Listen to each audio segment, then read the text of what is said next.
The following program is brought to you by the Internet Broadcasting Organization.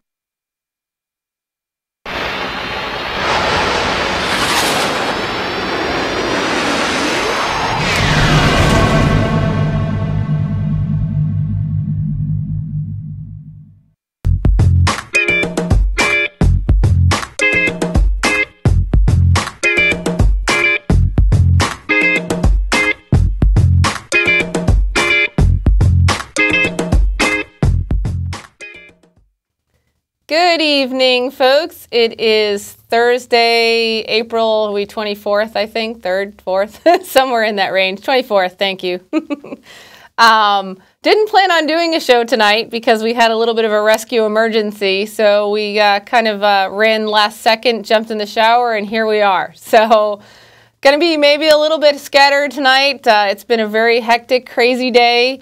Of course, I did work at some point during the day, but a lot of it has been trying to schedule a cargo van to pick up about 20 dogs from a partner shelter that we work with, Bainbridge Humane Society, up in Decatur County, right on the Georgia and I guess towards Tallahassee line.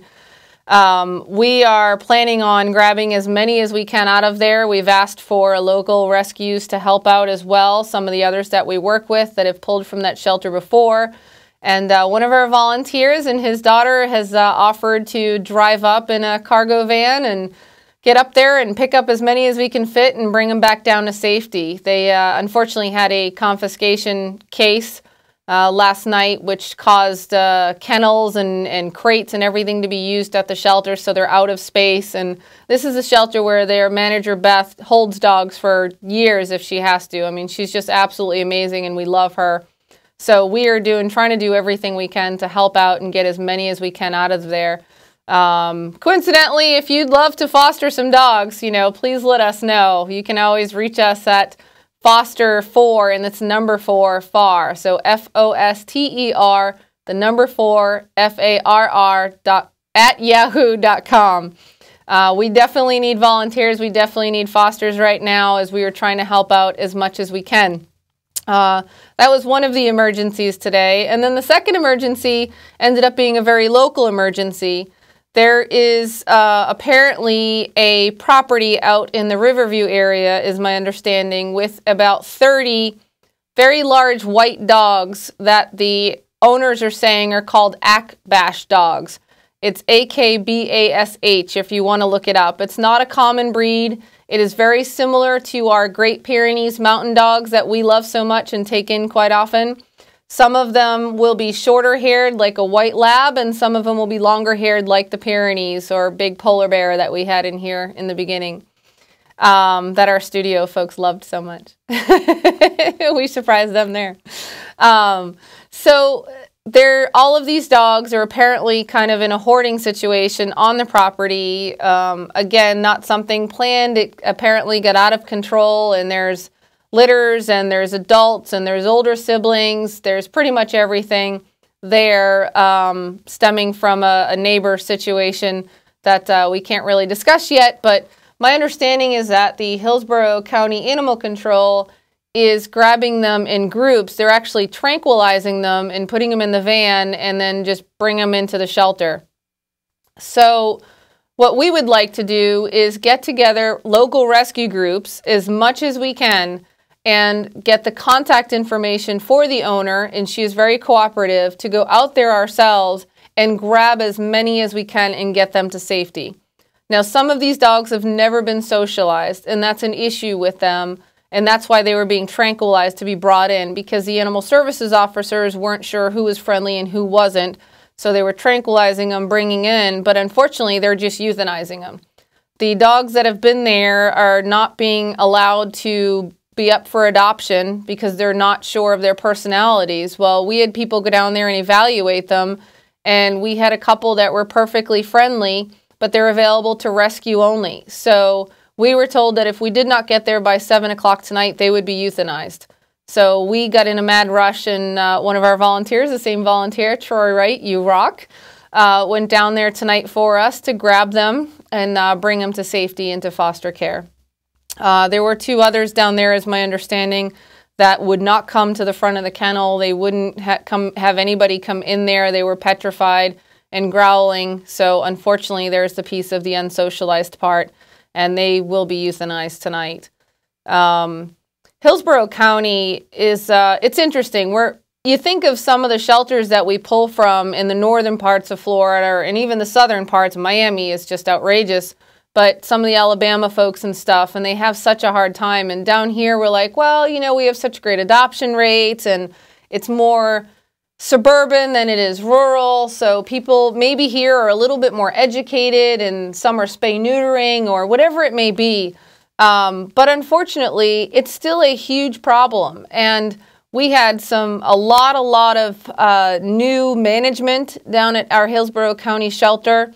They got rid of the folks that were there. They had an interim manager. Then they brought in some new guy from Jacksonville, and he brought his people in with him. And now the people who were actually working with the rescues, everybody knows them, Debbie and Kathy, they were working their butts off to get those dogs out of there. They have been fired. And now we have there's a group called Rescue Me Tampa, and they're volunteers like Tamar Very and a lot of other people, and they are volunteers. And they spend their time, and they spend their, just unfortunately, it's just heartbreaking. They do everything they can to get the dogs and cats out of the Hillsborough County shelter. They contact the rescues. They're on Facebook constantly. They're updating us as much as they can possibly get it. They have been denied access to the systems now with the new management, so it's becoming harder and harder to get information. And then apparently with the county commissioners' meeting that was held last night, the Rescue Me Tampa folks were actually shut down. So not only has the shelter gone from being incredibly rescue friendly and working with us and getting everybody out as much as we can, now they have even gotten rid of all of the people who were willing to do that and the volunteers that were trying to help out on their own. It's a really scary situation, and it's very frustrating to those of us trying to help and trying to get information. It's become a very difficult shelter to work with, and it's really unfortunate because they are loaded to the gills with dogs and cats, and only about maybe a third of those dogs, or even, I don't even know if it's a third, I'd say it's probably a quarter of those dogs, a third of those dogs, are actually available to the public. So when people go in to see and adopt, I want to adopt a dog, I want to adopt a cat, they are seeing very few of the dogs that are actually in that shelter. Very few are being put up for adoption. And it's just absolutely ridiculous. People don't realize some of the incredible purebreds that are down there, the labs that were put. I mean, it's just insane. There's Goldens, there's labs. It's not just pit bulls. It's not just everyday mutts. I mean, there are some gorgeous, there's Shih Tzus, there's Lhasa Apsos. There are all those dogs that everybody wants to have and can't find. You don't want to go to a breeder. You want to use your local shelter or rescue. And it's just becoming harder and harder to do so. And it's very frustrating. So for us rescue groups, it's become difficult. For those of you that are looking for a dog or a puppy, keep trying, keep going down there. I know sometimes it seems like there's not much there, but things come in on a daily basis and tons of them at a time. So if you're looking to adopt, please go down to the county shelter and do so. There are shelters like the Humane Society that is supposed to be, they say, oh, we're a no-kill shelter. Well, they stay that way because they only take owner surrenders. And if they deem that something comes in that they don't think is adoptable, well, they send it to Animal Services. So, of course, you're going to be a no-kill shelter because you're sending everything that's not adoptable to be killed. So, I mean, it's just absolutely ridiculous. So, I know a lot of people support the Humane Society and a lot of people support those. Support your local shelters, your local rescue groups. They are the ones that are working hard to change the laws, to do what we can to help the dogs in the area. And this whole Save 90 stuff, from my understanding, this new director over there, basically he's determined that if the dog is not deemed adoptable, which can be a lot of reasons for that, or they haven't evaluated it yet, such as these dogs coming off the property, then they don't count towards the numbers there. So when you're looking at how many are put down and how many are saved and how many are adopted out and how many are rescued, those numbers are being really screwed with. There's no other way to say that. So I urge you to go down there. I urge you to adopt from there. Try and get what you can out. And if you're a rescue group and you do take large breed dogs, please contact me through the show. I have a Facebook page for Barking Out Loud. We have our Facebook page for Florida All Retriever Rescue, or FARR, or contact me at any of the emails that we have. We have flretrieverrescue@yahoo.com. We also have Foster, as I said, forfar@yahoo.com. Try and get hold of me. Let me know that you're willing to work out. Even if you can take one, it will be a huge help because we are going to try and get together as many as we can to get these dogs to safety.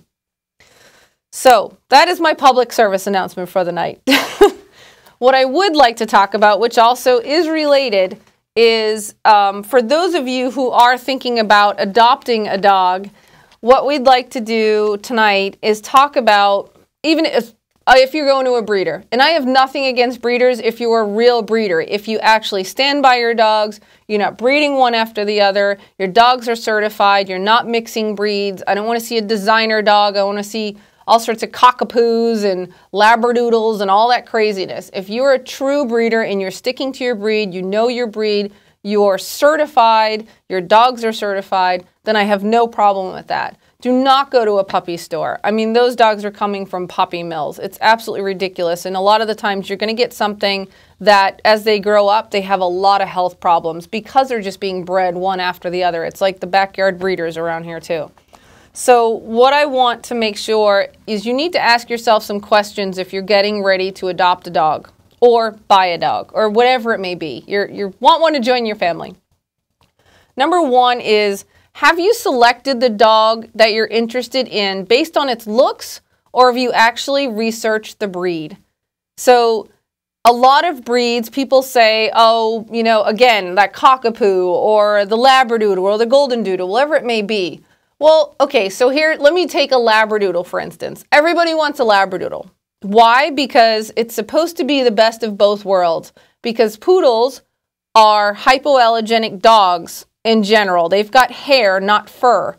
Now your Labrador, though, of course, has fur and a lot of dander. So if you're in a first generation, meaning it's the first time that they've bred those two together, you are not going to get a hypoallergenic dog. And there's no guarantee you are going to even 3 generations down because that Labrador is still in there. So don't just go get one because you know, oh, I heard they're, you know, hypoallergenic, so my son has allergies, so I can have one. Find a breed, a purebred, who actually is a hypoallergenic dog that does just have hair. The other piece of that is, think about a Labrador, right? A Labrador is a big, goofy dog who is eternally immature for at least the first 3 years, if not till the day he dies.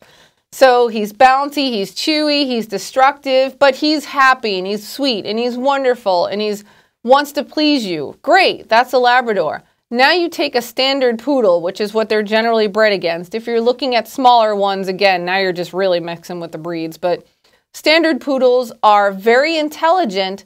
They're very high energy. They need a lot of exercise. They're very athletic. So when I mention intelligent, you have to think of that as, yes, it's a positive, but it's also a negative if you think about it. If you have a high energy, big dog who is intelligent and immature, what do you have? Do you think you have an easy to handle dog? You really don't have an easy to handle dog. You have a dog that is bouncing off the walls. And my friends that do have them, you know what I'm talking about.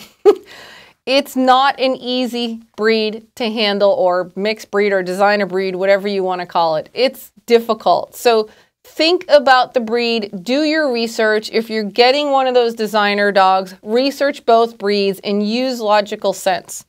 Are you going to get the best of both breeds? Possibly. Could you get the worst of both breeds? Yeah, you could. And maybe somewhere in between, of course. So, my second question is going to be, are you able to walk or exercise your dog 2 to 3 times a day? Now, that doesn't mean that you have to be running with your dog constantly. It doesn't mean that those of us who work full-time, you get up in the morning, you take a dog for a walk, you're at work all day, you come home, you take the dog for a walk. Again, before you go to bed, you take the dog for a walk, whatever you can. Maybe you have access to a dog park. Great. That perfect. That's the best thing you can have so that they can run and play.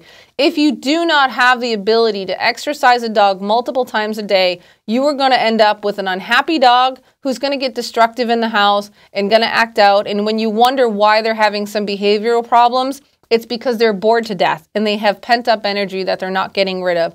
Contact a doggy daycare. It's not as expensive as you think. Some of them are as cheap as $10 a day, some of them $25 a day.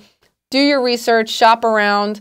One of our board members actually has one called Benjamin Biscuit Club over here local in Tampa. It's no cage, so they're in this house and they've got this huge yard and they play all day and they stay there at night. It's absolutely wonderful. It's amazing for your dog. But if you are working all day or you can't commit to that exercise, or somebody can commit, and please don't tell me it's the child, because the child wanted a puppy, that child is going to get bored with that dog within the few weeks.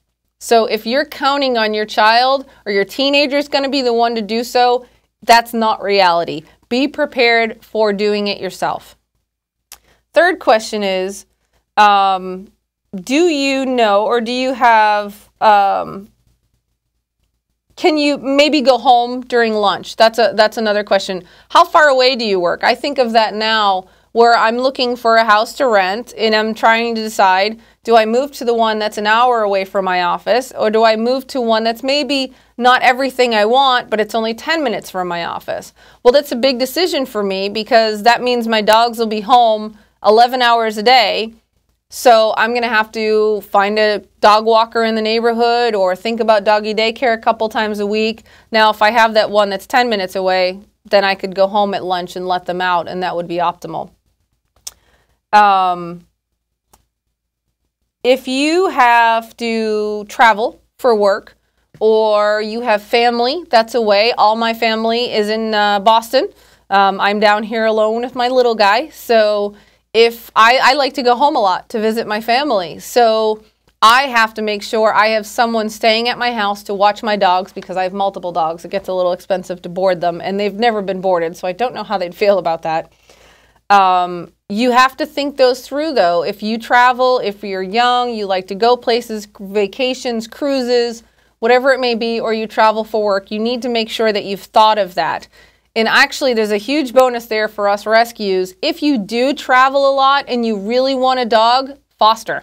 Because you could foster for 2 weeks and then go off on your vacation and you don't have to have the responsibility of a dog. Or you could foster for a week, or you could foster for a few days here and there. Rescues will take anything from a day or two because sometimes we just need someone to hold that day, or for those that we need for weeks or months or whatever it may be. But it's very flexible, because if you have a foster dog and say, oh, I've got to travel for business for 3 days out of next week, then you can go ahead and do that, and you can have another foster take the dog for you during that time you're gone. So anyway, that's just another thought for you if you travel a lot. Are you prepared for unexpected medical bills? So what if your dog, unfortunately down here, runs into a bufo toad?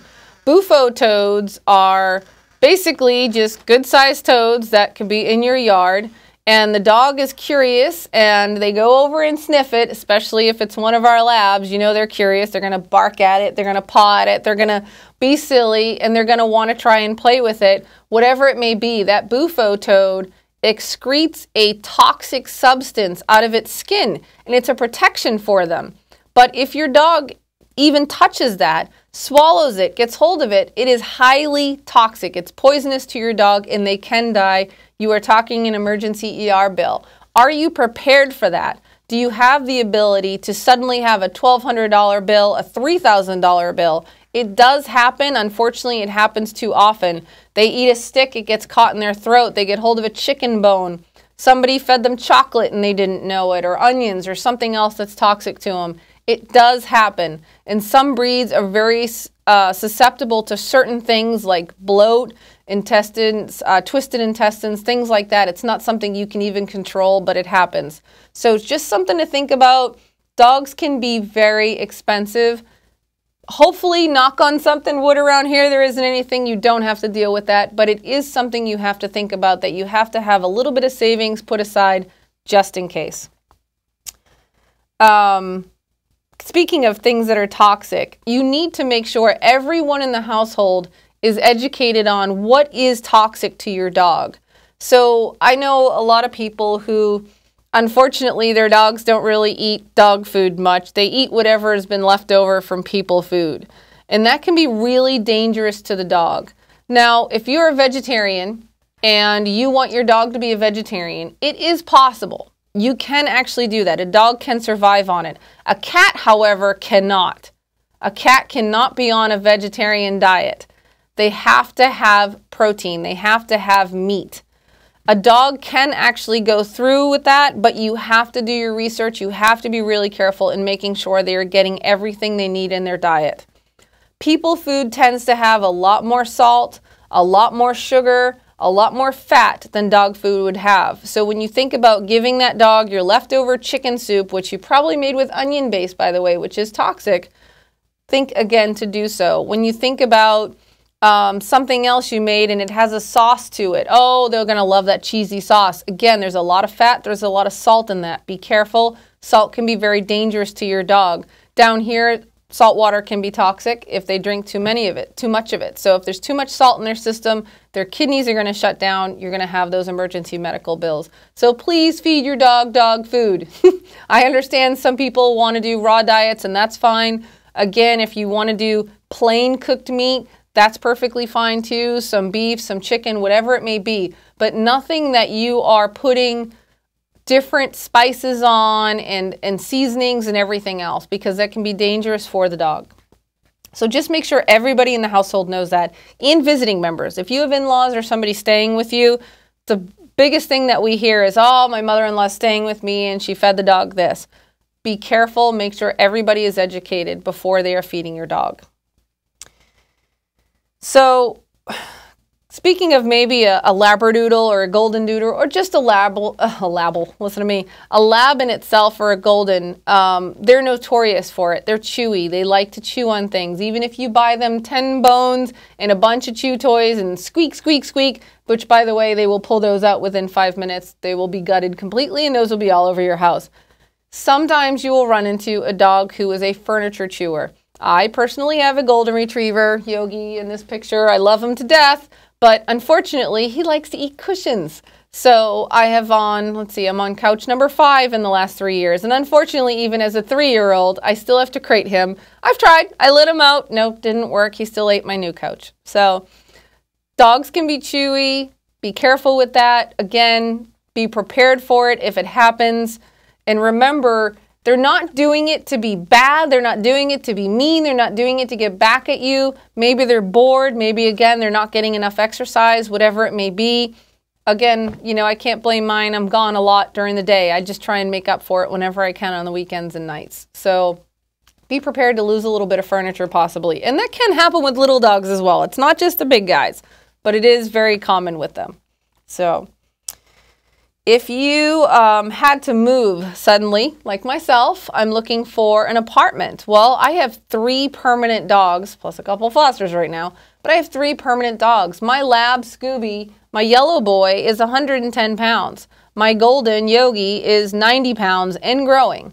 And my little girl, Millie, who is my little feral dog, she's only 55 pounds. But 3 dogs is pretty much impossible to find an apartment with.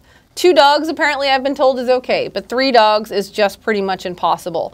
So be prepared that if you are in a situation where you're renting or there's a possibility you might have to move, maybe it's military, whatever it may be, that you have to move around and maybe you're having some financial difficulties, whatever it may be, it is difficult to find a place to rent to you with multiple animals, sometimes even 1 dog or especially large dogs. Even cats sometimes, birds, people don't want to deal with the smells or the destruction that could happen to their home, or definitely not apartment complexes, and they will charge you a large pet fee. So that's the other issue. I know one I'm looking at right now, I've got 3 dogs, $250 a dog. I'm looking at a $750 pet deposit. It's something you have to understand and be prepared for if you are going to commit to having a furry child, a furry family member, that there are some consequences of that that comes with that, usually an expense, or again, your options are just a little bit more limited. I'm not saying don't go get one, don't add a furry member to your family. Believe me, there are so many benefits to having a dog. I mean, it's just health studies that are out there. People who have animals are happier, they're healthier, they live longer. And why is that? Because you think of, oh, I've got to rush home to my dog, I've got to do this, I got to do that. But realistically, they take away your stress if you truly love your dog. I've gone through all these rescue emergencies all day and work and all these deadlines and everything else, but I came home to my goofy golden, who is so happy to see me, tails wagging, looking at me expectantly like, Mom, Mom, Mom, Mom, Mom, can I get some love? Can I get some love? Can I get some love? They're so excited to see you. And you can't say that that doesn't make you smile. When you get up in the morning, they're so excited that, oh my God, I think she moved. I think she's up. She thinks she's up. And they're like right at the red light waiting for you, tails wagging, like, come on, I know you're up. It really, I mean, sometimes it's annoying, no doubt, but it is really, really something that makes me smile, starts my day off right, ends my day that way, that you have this creature who is part of your family who truly just lives for your happiness. They love you. You can't get any better than that. You don't get that from humans, unfortunately, although my little guy gives me that, you know. But, you know, for now, we'll see what happens when he's a teenager. It's early yet, so. But in the meantime, I've got my furry kids to take care of it for me. So I hope you got some information from the show that was useful to you tonight. Again, if you live in Hillsborough County, any of your counties, please go to your local shelters. Please contact your rescues. You can search for any of them on www.petfinder.com.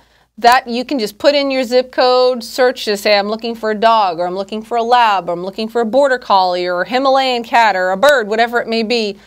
It will bring up all the rescues and shelters in that area for you, and all of the animals that are, well, some of the animals that they're getting up there, at least if they keep it updated. So please do so. Find them that way. Rescue as much as you can. And if you would like to help with any of our rescues that we're doing now currently with our cargo van trip, probably tomorrow or Saturday, please do so. It's Foster, F-O-S-T-E-R, the number 4, FAR, F-A-R-R, at yahoo.com.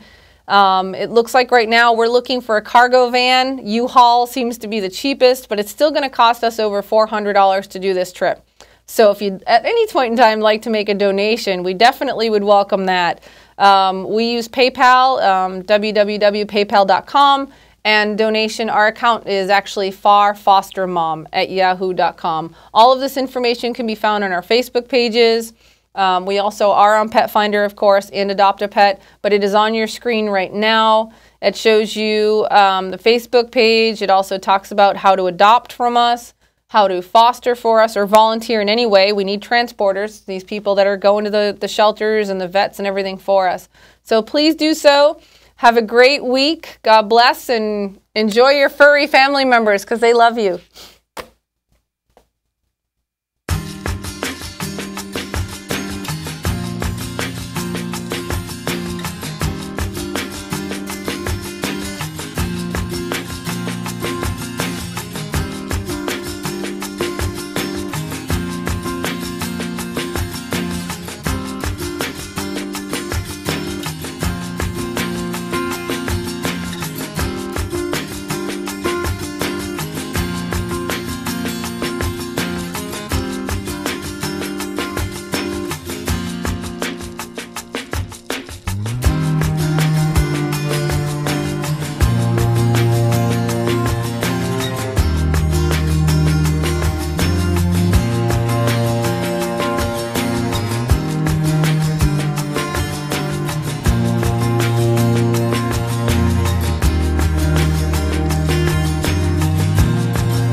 This program was brought to you by the Internet Broadcasting Organization, setting the standard for new media broadcasting.